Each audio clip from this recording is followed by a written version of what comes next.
माननीय उपमुख्यमंत्री अजितदादा पवार यांच्या बारामती आणि मुंबईतील देवगिरी निवासस्थानाच्या बाहेर जादूटोणा करण्यासंदर्भातल्या ज्या काही वस्तू असतात त्या सापडल्या होत्या।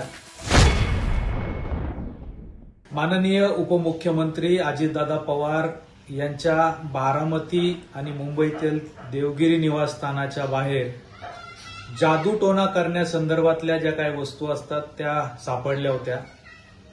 हा कॅप्टन खरात आणि त्याच्याशी संबंधित असलेल्या लोकांनी हा उपद्व्याप केला होता का? अजितदादांवर असा काही जादूटोणा, मंत्र मारणं, अशा वेगवेगळ्या काळ्या जादू करणं असा काही प्रकार होता का? याचीही आता चौकशी झाली पाहिजे असं आम्हाला वाटतं।